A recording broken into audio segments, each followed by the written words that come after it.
For half a millennium, the global economy has been a single, brutal race. Nations fight for the top spot not with armies, but with factories, patents, and banks. This isn't just history, it's the story of how our world was built. In the year 1560, the starting line was set. Our scoreboard measures gross domestic product, the total value of goods and services produced. It's an imperfect, but powerful, measure of a nation's strength. Watch the bar chart race begin. It's a journey from agrarian empires to modern financial titans. From a world where 90% of wealth was agricultural to a world where data is the most valuable commodity. We begin in the age of discovery, but the true wealth lay where you might least expect it. Welcome to the 17th century, when European powers were busy charting new waters. The economic reality was simple. Asia was the center of the world. At the top of the chart, towering over everyone else, is Qing Dynasty China. China's wealth was built on its massive population and sophisticated agrarian economy. Its sheer size gave it an unmatched GDP. Its silks, porcelain, and tea were the world's most coveted goods, and European merchants paid for them almost entirely with silver. Close behind is Mule India. India was the global king of textiles. Its fabrics were superior in quality and cheaper to produce than anything in Europe. India and China, together, accounted for half of global output. Meanwhile, the nations of Europe, Spain, France, and a rapidly expanding Great Britain are clustered near the bottom. They are rich in gold from the New World, but poor in industrial output. Their GDP is relatively small, relying on extractive resource gathering rather than large-scale production. The global economic hierarchy is fixed, vast, populous, and productive Asian empires at the top, and smaller, colonizing, but fundamentally less wealthy European nations below. It would take a revolution, the biggest in human history, to break this pattern. The clock hits 1750. Everything changes. The Industrial Revolution begins in Britain. The core invention, the steam engine. This is not a new trade route or a new tax, it is a completely new method of wealth creation. Britain finds a way to harness the energy of coal and turn it into mechanical power. One nation suddenly unlocks the ability to mass-produce goods at a speed and scale that its competitors cannot touch. The bar chart race begins to accelerate. Watch the United Kingdom's bar. It doesn't just grow, it surges. By 1830, the UK, a tiny island nation, is pumping out half of the world's pig iron. The Asian powers cannot keep pace. Their GDP is still growing, but their rate of growth is now a flat line compared to Britain's exponential curve. China and India are still great, but they are playing a different game, the old game. By the mid-19th century, the Great Divergence is complete. For the first time in millennia, a European power, the United Kingdom, has used technology and industrial capital to surpass the vast GDPs of the Asian empires. A single new idea created a new global economic order, but the UK's lead would be fleeting.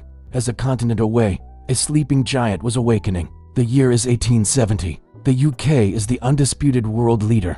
But look across the Atlantic. The United States, a young nation forged in rebellion and civil war, is starting to move. Fueled by relentless westward expansion, vast natural resources, and a flood of immigration, its potential is terrifying. This isn't just about factories anymore. It's about scale. America's GDP is driven by steel, oil, and railroads spanning a continent. The Bessemer process made steel cheap and abundant, building skyscrapers and a navy. The discovery of oil in Pennsylvania unleashed a new, more potent energy source than coal. Watch the chart. Around the turn of the century, it happens. The United States surges past the United Kingdom, a new number one. The American century has begun. The UK, still a massive colonial empire, is now playing catch up. Its growth is stable, but it can't match the explosive velocity of the US. This shift from British to American dominance was peaceful, a passing of the torch between English-speaking powers. But the New World Order would be anything but peaceful. 2 world wars would devastate Europe, solidifying America's position and creating a new, formidable rival. The year is 1945. Europe is in ruins. The old empires of Britain and France are exhausted, their economies shattered. Out of the ashes, 2 superpowers emerge, the United States and the Soviet Union. This is the unipolar world, dominated by American economic might. With its industrial base untouched by the war, the US accounts for nearly half of global GDP. The Marshall Plan rebuilds Western Europe, but also creates a vast market for American goods, cementing its economic leadership. But look at the chart. A new player is making a surprising comeback. Japan. After its total defeat, the country embarks on an economic miracle. Guided by its government and powered by an intense work ethic, Japan focuses on high-quality manufacturing. First, textiles and steel, then cars and electronics. The words made in Japan transform from a punchline to a symbol of excellence. By the 1980s, the world is in a panic. Japan's economy is on fire. It buys up iconic American properties. Its companies seem invincible. Some economists predict it will overtake the US as the world's largest economy. But it was a bubble, fueled by cheap credit and speculative real estate. In 1991, it popped. Japan's lost decade began, and its challenge to American dominance faded. The Cold War ended, the Soviet Union collapsed, and for a brief moment, it seemed the race was over. America had won, but it wasn't over. Not even close. The greatest economic comeback story in history was just beginning. We enter the final leg of our race. 1992 today, the Soviet Union is gone, and Japan's ascent has stalled. But now, look at China. For centuries, it was a sleeping giant. In 1978, under Deng Xiaoping, it began to awaken. Special economic zones were created, and the country opened itself to foreign investment. It became the world's factory. Billions of dollars poured in to take advantage of its massive, low-cost labor force. The results were unlike anything the world had ever seen. Watch the bar for China after 1990. It's not a surge, it's a vertical launch.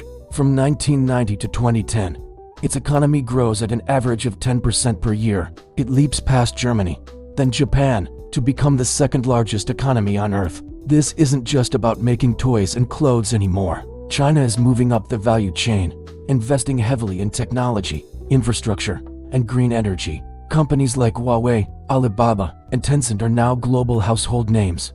The dragon has returned. The gap with the United States is closing at a breathtaking pace. We are now living in the most dramatic chapter of this economic race.